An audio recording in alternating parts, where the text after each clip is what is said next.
ആ വാക്കാൽ പറഞ്ഞതാണ്. ഭരണത്തിൽ വരുന്നതിന് മുന്നേ ഒരു വാക്ക് പറഞ്ഞിരുന്നു.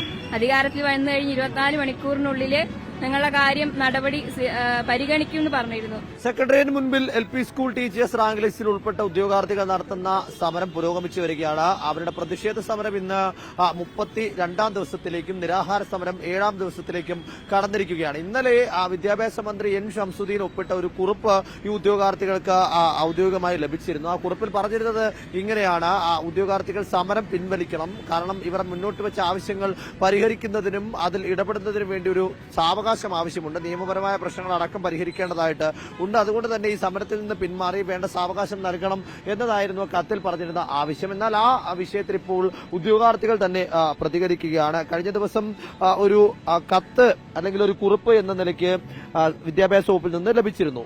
മന്ത്രി തന്നെ നേരിട്ട് ഒപ്പിട്ട ആ കുറിപ്പ് വിദ്യാഭ്യാസ വകുപ്പ് ഉദ്യോഗസ്ഥരടക്കം എത്തിയാണ് കൈമാറിയിട്ടുള്ളത്. അതിലെന്താണ് നമുക്ക് മറുപടിയായി പറയാനുള്ളത്? വിദ്യാഭ്യാസ മന്ത്രിയും മുഖ്യമന്ത്രിയും നമ്മൾ നേരത്തെ കണ്ട് സംസാരിച്ച സമയത്തും പറഞ്ഞ അതേ വിഷയം തന്നെയാണ് കത്തിന്റെ രൂപേണ തന്നിരിക്കുന്നത്. ഇതിന് കൃത്യമായിട്ടുള്ളൊരു ഡേറ്റ് മെൻഷൻ ചെയ്തിട്ടില്ല. വെറും 2 മാസം എന്നാണ് പറഞ്ഞിരിക്കുന്നത്. ഞങ്ങളുടെ ആവശ്യങ്ങൾ ഉന്നയിച്ച് ഞങ്ങൾ സമരം ചെയ്യാൻ തുടങ്ങിയിട്ട് ഇന്ന് 32 ദിവസം കഴിഞ്ഞിരിക്കുന്നു.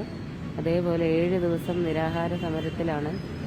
അപ്പം ഇതിനകത്ത് ഒരു അനുഭാവം പ്രകടിപ്പിക്കുന്നു എന്ന് പറയുമ്പോൾ നമ്മൾ പ്രതീക്ഷിക്കുന്നത് വിദ്യാഭ്യാസ മന്ത്രിയും മുഖ്യമന്ത്രിയും സമരപ്പന്തൽ സന്ദർശിക്കുകയും ഈ സമരത്തിലിരിക്കുന്ന ഉദ്യോഗാർത്ഥികളോട് അനുഭാവപൂർവ്വം സംസാരിക്കുകയും തുടർന്ന് അദ്ദേഹവും മുഖ്യമന്ത്രിയും വിദ്യാഭ്യാസ മന്ത്രിയും വിദ്യാഭ്യാസ ഡയറക്ടറും വിദ്യാഭ്യാസ സെക്രട്ടറി ഉൾപ്പെടെയുള്ള ഒരു പാനൽ ചർച്ച നടത്തുകയും അതിലെ സമരസമിതി അംഗങ്ങളെ അടിയന്തരമായി ക്ഷണിച്ച് ഇതിനകത്തൊരു അടിയന്തര പരിഹാരം നടത്താൻ പറ്റുന്നതെല്ലാം നടത്താമെന്നും മറ്റുള്ള കാലതാമസം വരുന്ന കാര്യങ്ങൾ അവർക്ക് അതിൻ്റേതായിട്ടുള്ള ഒരു കറക്റ്റ് ഡേറ്റ് പറഞ്ഞിട്ട് ഇന്ന ദിവസത്തിനുള്ളിൽ ഞങ്ങളത് ചെയ്തു തരാമെന്നുള്ളൊരു ഉറപ്പാണ് ഞങ്ങൾക്ക് വേണ്ടത്. അത് ഇതുവരെ ഉണ്ടായില്ല. ഇതുമായി ബന്ധപ്പെട്ടൊരു മറുപടി കത്ത് വിദ്യാഭ്യാസ വകുപ്പിന് കൈമാറുന്നതാണ്. ഈ സമരത്തെ വേണ്ട രീതിയിൽ പരിഗണിക്കുന്നില്ല എന്നൊരു തോന്നലുണ്ടോ സർക്കാർ സംവിധാനങ്ങൾ? ഒരാളിവിടെ 7 ദിവസമായിട്ട് ഭക്ഷണം പോലും കഴിക്കാതെ കിടക്കുമ്പോഴും അവരൊരാള് വന്ന് തിരിഞ്ഞു നോക്കുകയോ ഒന്നുമില്ല. ഇപ്പൊ പറഞ്ഞ കാര്യം തന്നെ ഒരു ലെറ്റർ രൂപത്തിൽ ഇവിടെ കൊടുന്നതെന്ന് പറഞ്ഞിട്ട് കാര്യമില്ലല്ലോ. 2 മാസം ഞങ്ങൾ വന്നു കഴിഞ്ഞിട്ട് തന്നെ 1 മാസം കഴിഞ്ഞു. അപ്പൊ ഈ 2 മാസം ഇനിയും പഠിക്കാൻ വേണം പറഞ്ഞു കഴിഞ്ഞാൽ അത്രയും ദിവസം ഇനി ഇവിടെ കിടക്കണമെന്നാണ് അറിയേണ്ടത്. സമരത്തിൽ നിന്ന് പിന്മാറാൻ തയ്യാറല്ല. സമരം മുന്നോട്ട് കൊണ്ടുപോകാൻ തന്നെ തീരുമാനം. ചർച്ച നടത്തുന്ന വരെ ഒരു തീരുമാനം ഞങ്ങൾക്ക് അനുകൂലമായി കിട്ടുന്നത് വരെ മുന്നോട്ട് പോകാൻ തന്നെ എന്റെ തീരുമാനം. ഇപ്പോൾ കിട്ടിയ ഉറപ്പിൽ വിശ്വാസമില്ല. വാക്കാൽ ഉറപ്പ് പോരാ. ആ വാക്കാൽ പറഞ്ഞതാണ്. ഭരണത്തിൽ വരുന്നതിന് മുന്നേ ഒരു വാക്ക് പറഞ്ഞിരുന്നു.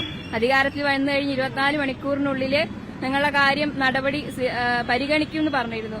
പക്ഷേ ഇപ്പൊ അധികാരത്തിൽ വന്നു കഴിഞ്ഞ് ഇപ്പോഴും ഞങ്ങളിവിടെ ആ വാക്ക് വിശ്വസിച്ചിരിക്കുകയാണ്. ഇനി അതൊരു രേഖാമൂലം ഉറപ്പ് കിട്ടാതെ ഇവിടുന്ന് പോവില്ല. അത്തരത്തിൽ വാക്കാലുള്ള ഉറപ്പുകളെ ഒരു തരത്തിലും അവർ അംഗീകരിക്കുന്നില്ല. സമരം മുന്നോട്ട് തന്നെ പോകും. അവരുടെ ആവശ്യം ഇങ്ങനെയൊക്കെയാണ്. അതായത് ഇപ്പോൾ ലഭിച്ച കുറിപ്പിന് പകരം അവർക്ക് ലഭിക്കേണ്ടത് വിദ്യാഭ്യാസ മന്ത്രിയും അതുപോലെ തന്നെ മുഖ്യമന്ത്രിയും അടക്കം പങ്കെടുത്തുകൊണ്ടുള്ള ചർച്ചയിൽ ഒരു പരിഹാരം ഉണ്ടാക്കണം. ഉദ്യോഗാർത്ഥികളുടെ പ്രതികളെ ഉൾപ്പെടുത്തിക്കൊണ്ട് പൊതുവിദ്യാഭ്യാസ ഡയറക്ടറും സ്പെഷ്യൽ സെക്രട്ടറിയും അടക്കം പങ്കെടുത്തുകൊണ്ടുള്ള ഒരു ചർച്ച വിളിക്കണം. ആ ചർച്ചയിൽ ഇതുമായി ബന്ധപ്പെട്ട കൃത്യമായിട്ടുള്ള രേഖാമൂലമുള്ള ഉറപ്പ് ലഭിക്കണം. ആനുകൂലമായിട്ടുള്ള സമീപനം തീരുമാനമുണ്ടാകണം. ആ തീരുമാനം ഉണ്ടാകുന്നത് വരെയും എങ്ങനെയാണോ സമരം ഇതുവരെയും മുന്നോട്ട് പോകുന്നത് ആ രീതിയിൽ തന്നെ സമരം മുന്നോട്ട് കൊണ്ടുപോകും. നിരാഹാരമെങ്കിൽ നിരാഹാരം, പ്രതിഷേധ സമരമെങ്കിൽ പ്രതിഷേധ സമരം, അതിൽ ഒരു വിട്ടുവീഴ്ചയുമില്ല എന്ന് തന്നെയാണ് അവർ വ്യക്തമാക്കുന്നത്. വീഡിയോ ജേർണലിസ്റ്റ് വിജിത്ത് ഊർക്കടവിനൊപ്പം റിപ്പോർട്ടർ ഗോപാൽ ശിലാസനൽ, ഇൻ റിപ്പോർട്ടർ, തിരുവനന്തപുരം.